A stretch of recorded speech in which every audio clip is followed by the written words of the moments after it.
Hi, this is Bonnie Gabowitz, host for Ward Talk.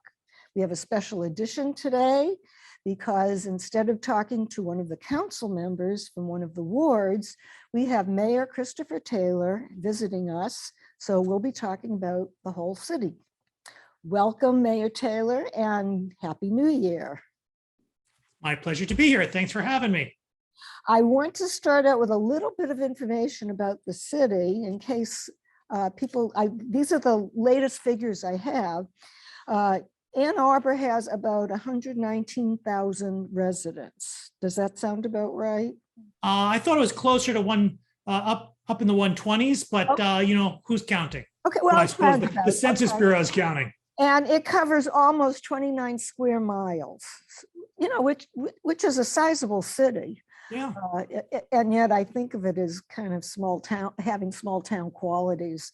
We've also had some recognition just recently, just for this year, which just started. We have two notices that, let's see, the League of American Bicyclists said we were one of the top 10 physically fit cities in the country.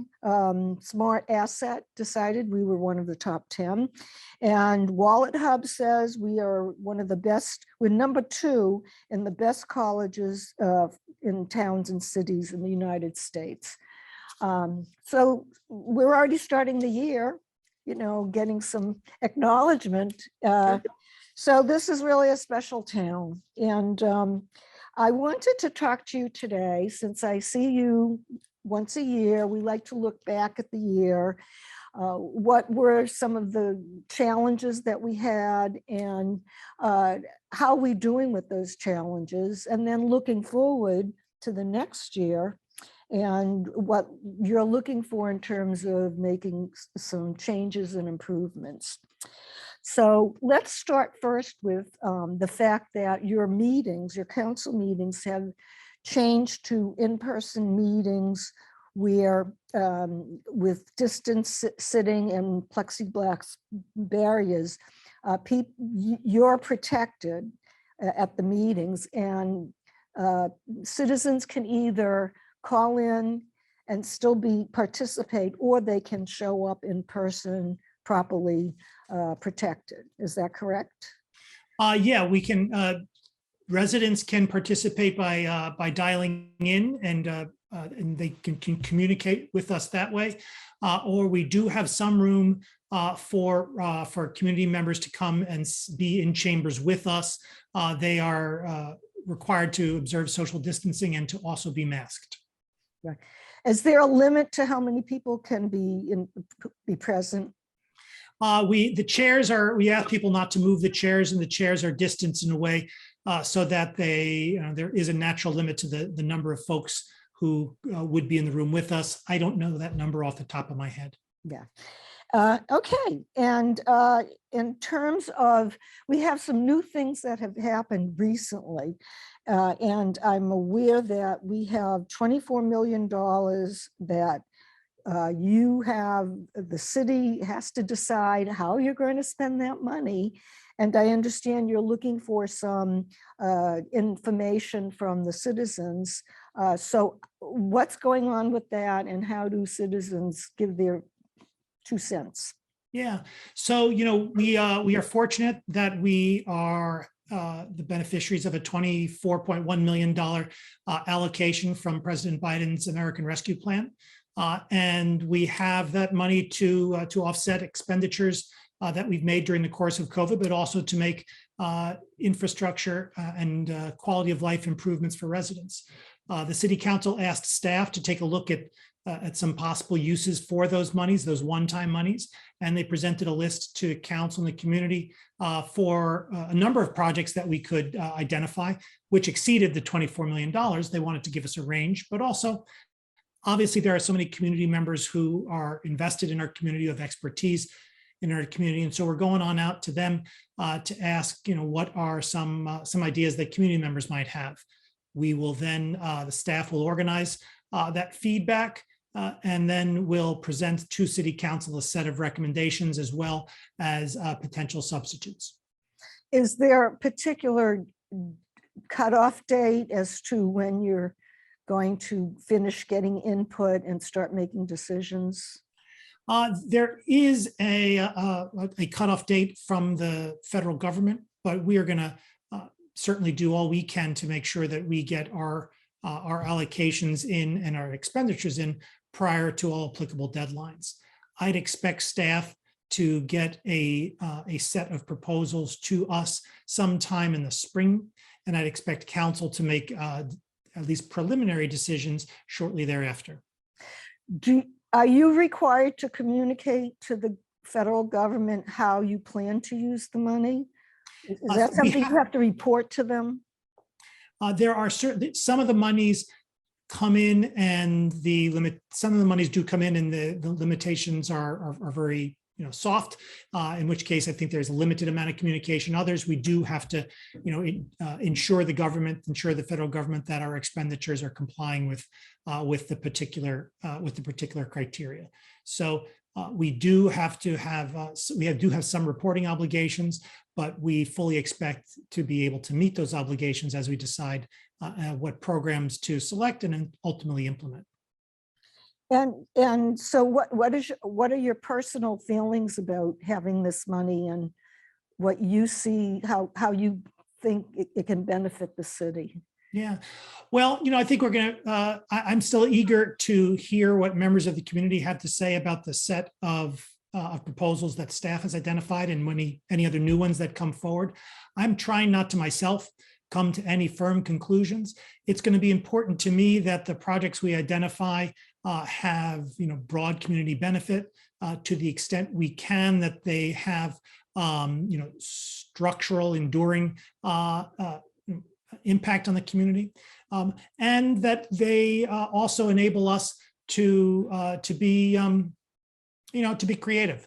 One example for a usage which I think is going to get a fair bit of support, and certainly it's something that I support, is to utilize some of the American Rescue Plan dollars to support a pilot program to provide an unarmed public safety response in the community. We all know that that police officers are asked to do a wide variety of things with respect to which they don't have subject matter expertise, because the police officer 911 is sort of the government actor of last support.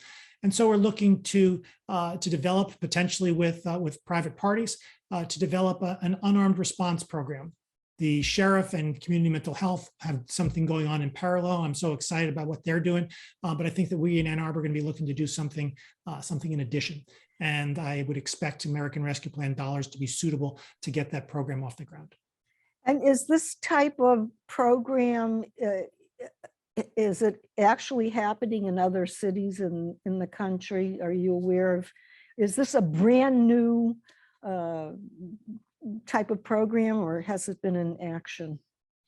It is not a brand new concept, and it's not a brand new service that is provided, either by municipal government or facilitated by municipal government. At the same time, it's not entirely commonplace either. It's kind of somewhere in between. It's not novel and ultimately and entirely groundbreaking, but at the same time, it is a little bit on the front foot. And I'd be excited if we were able to bring it to the community of Ann Arbor, and I expect that we'll be able to do so. I would think that would really ease up on the work that the police force have to do, that can go to people who help with mental health issues, social issues. Do we have our police force right now? Has it increased or decreased in the past year? The impact of COVID, is everywhere. Certainly in 2020, we saw a dip in crime statistics, in fundamental activity, and so there were you saw all sorts of reductions, whether in economic activity or in criminal activity. You do have more reported crimes in 2021 as a consequence of people getting out of the house. So that's something that we have to deal with. The extent to which that's a local trend, I think we can be assured it's not. It's a trend all across the country. Bottom line is, though, when it comes to unarmed response, is that not every call for help requires a police officer, and police officers have they're trained in a wide variety of things, but they're experts in a smaller set of things. And we want to make sure that we as a community are able to help people in whatever way that they need. And so it's going to be important that we have an unarmed public safety response that is able to be more targeted, where it's not a question of personal safety, it's not a question of law enforcement, but it's a question of getting somebody the help that they're looking for. And one question before our break, do you see this would probably take maybe a year for it to really develop into action? Would it take that long? Yeah, I'm not entirely certain as to the time frame. A year certainly to get something planned and structured in a way that is going to be effective from the beginning does make sense. There are lots of considerations to take into account as it's developed. But others have gone there before in other jurisdictions. I'm thinking particularly of the Cahoots program out west, and it's something that we're going to be looking at. We're going to be looking at too, I believe, potentially with community partners. There's been a group of concerned citizens, of focused citizens, residents who have put together a pilot program that they think that would work, that they would propose to the city. And that's obviously something that we are going to take a look at, are taking a look at very carefully to see whether that can form the substantial base of where we next take the program. But it'll take a little bit of time because it's fundamentally important that we get it right from the beginning. Great. Well, when we come back, I have a few more important questions. This is Bonnie Gabowitz for Ward Talk. We're talking with Mayor Christopher Taylor, and we want you to email us if you have any comments or questions. We'd love to hear from you. Our email is ctn@a2gov.org, and at Twitter, you can see what's doing with twitter.com/CTN in Arbor. We'll be right back. We know what it's like to go to war, to bravely step forward and sacrifice for what you believe is right. We see those who are redefining what it means to serve, to be a patriot, a hero, and to save lives. From our nation's injured veterans to the faces of courage across America today, we see you, we support you, we salute you. Thank you. Thank you. Thank you. Thank you for your service.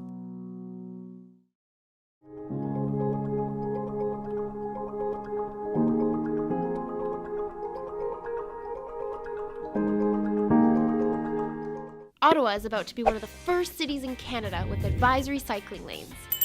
Popular in Europe and in the US, the system is great for adding cycling lanes to streets where they wouldn't otherwise fit, narrow roads with low volume traffic and low speeds. Here's how they work. Traffic from both sides share one center lane. Cycling lanes are placed on each side of the road.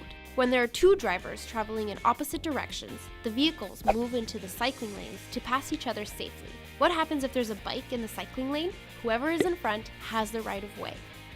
Vehicles travel behind the bike, but can then move back into the center lane when it is safe to do so. It is a whole new way for drivers and cyclists to share the road.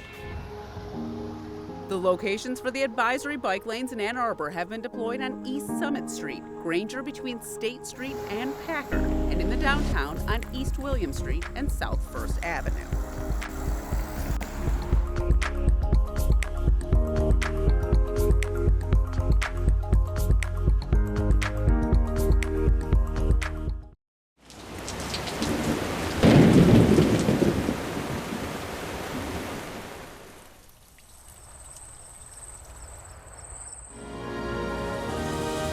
Hi, we're back with Ward Talk. I'm speaking with Mayor Christopher Taylor in this January month of 2022. Mayor Taylor, we've had quite a year.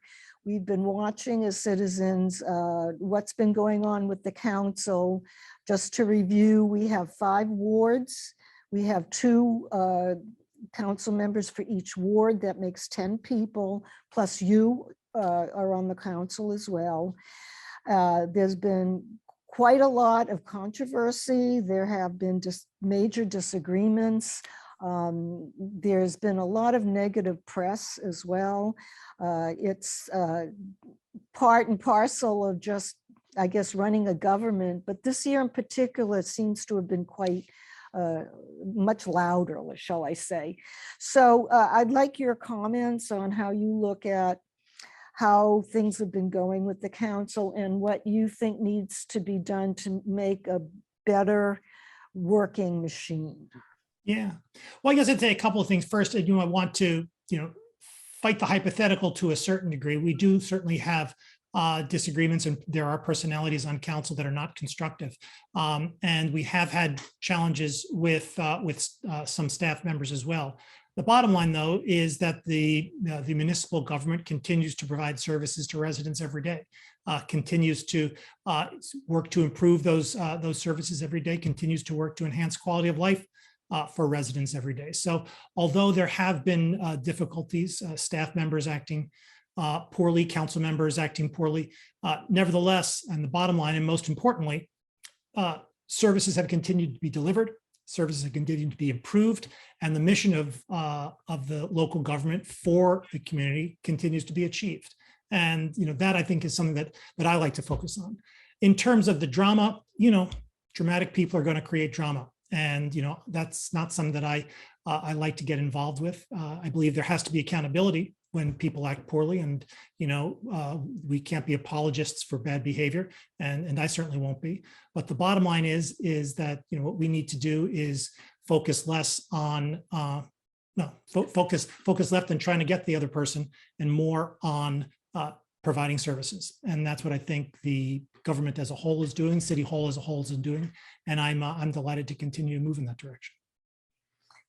And is there anything you'd like to say about what you see in the future you actually look forward to will be better?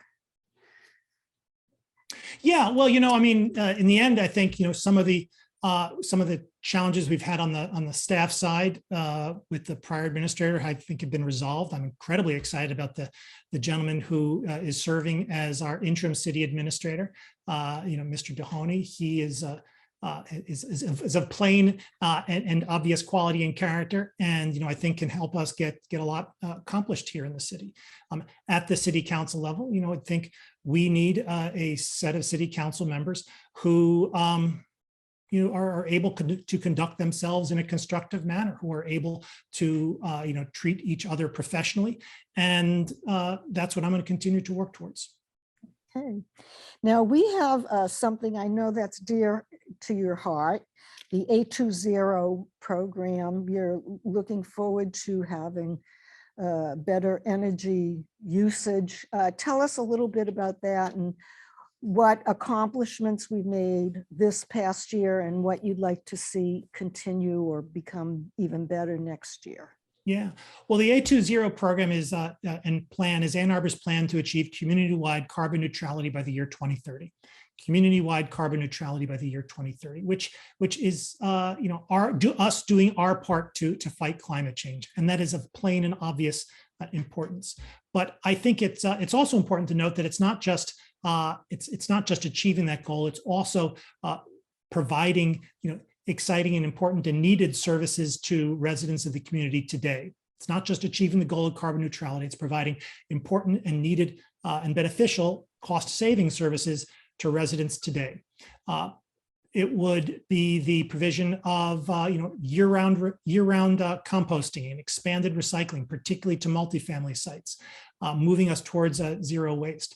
It would mean expanded residential solar and community solar to help drive energy prices down. It would mean improved energy programs for low-income neighborhoods and businesses to save money and increase comfort. It would mean clean, reliable electricity within the city, improved electric vehicle infrastructure, neighborhood resilience centers, and thousands of trees. These are the sorts of things that the implementation of the 820 program will accomplish. In order to put that on a firm footing, we do need resources. That's why the city council put a millage proposal on the November 22 ballot to raise 1 mil from the community in order to help pay for these A20 programs.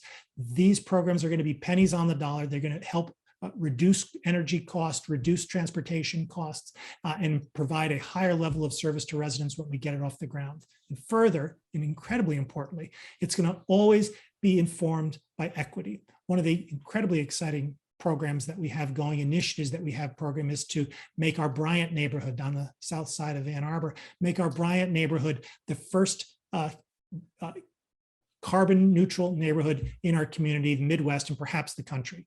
We're doing this with participation of some granting agencies, and incredibly importantly too, with the leadership and participation of residents. This is not about telling people how it's going to be. This is about asking people, how do they want it to be?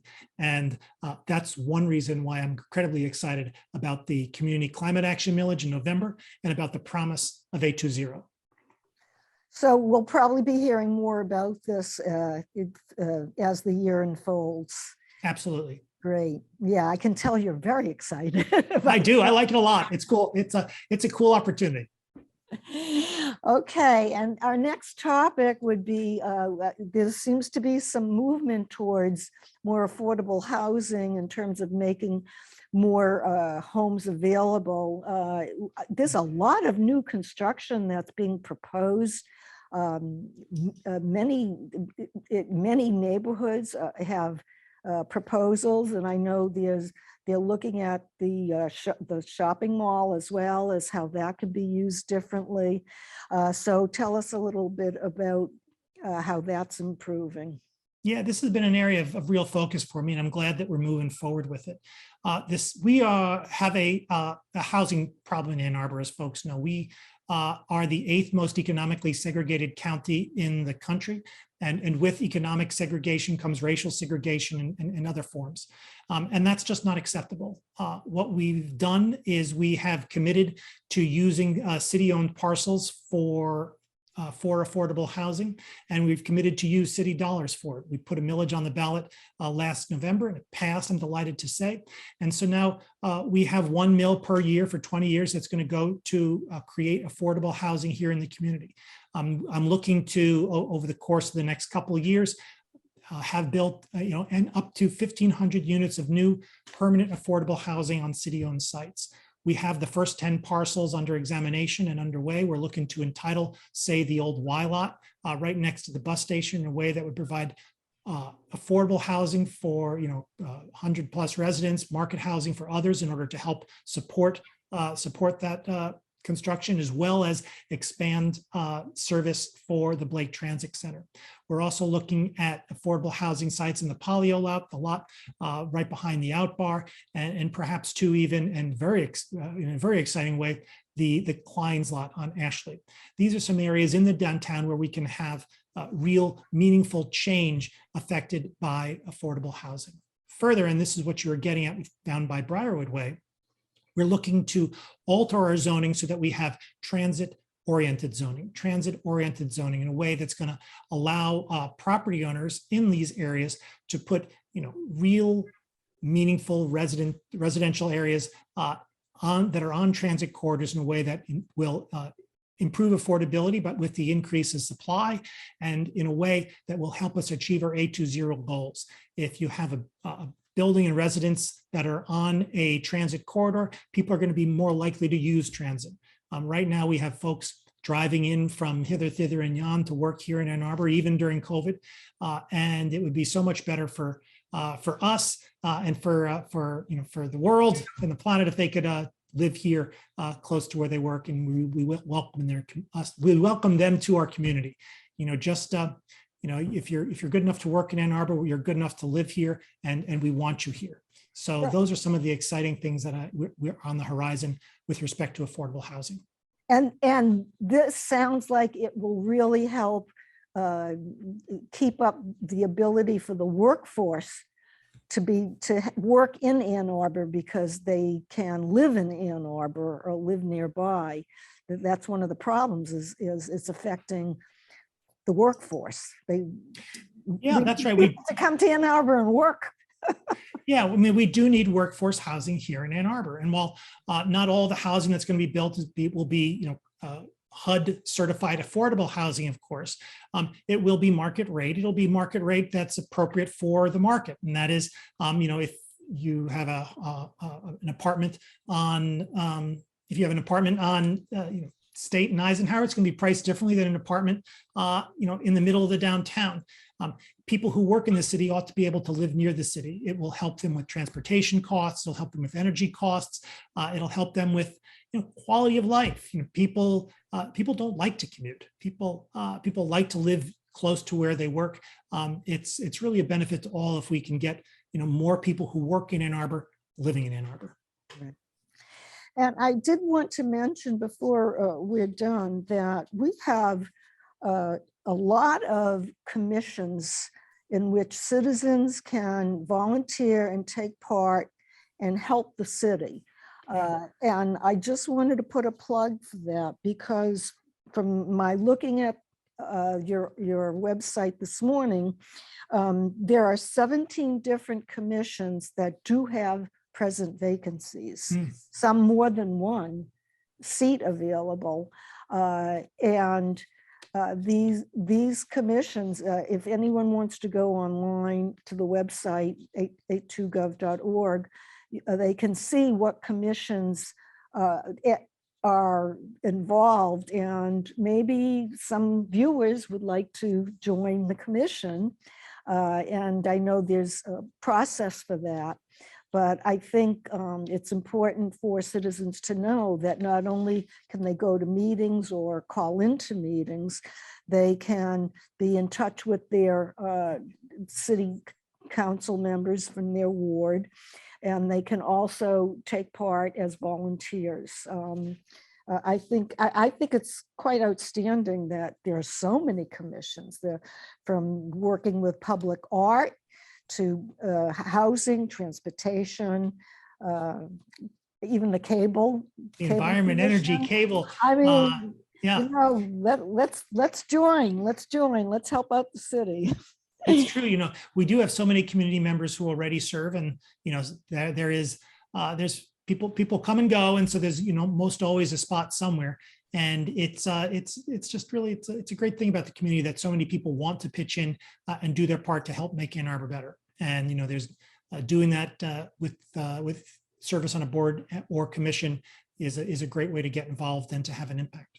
Okay, and this in the last minute we have left, this is your plug. If you wanted to say anything else about how the city is doing and how your involvement and what you see in the future.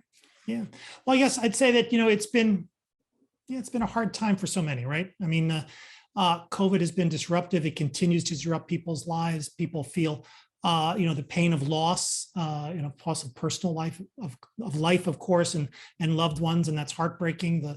The economic dislocation, the loss of community, whether the loss that parents and children suffer because of school disruption. It has been.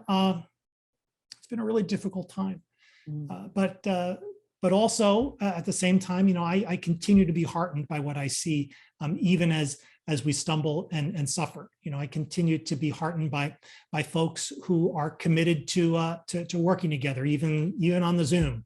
Committed to working together to make their small community better, their big community better. There is optimism and drive in Ann Arbor to make our town better for everyone. And I see it every day, and I'm just so excited and energized by it. Great. Well, I wish you luck in the next year, and I know you thanks. have a lot of work ahead of you. So good luck with everything. It's a pleasure. Thanks for having me. This is Bonnie Gabowitz for Ward Talk. We enjoyed having this session, and if you have any questions or comments, please, you're invited to email us at ctn@a2gov.org. Also on Twitter, you can follow us on twitter.com/CTN Ann Arbor. I'm Bonnie Gabowitz. Until next month.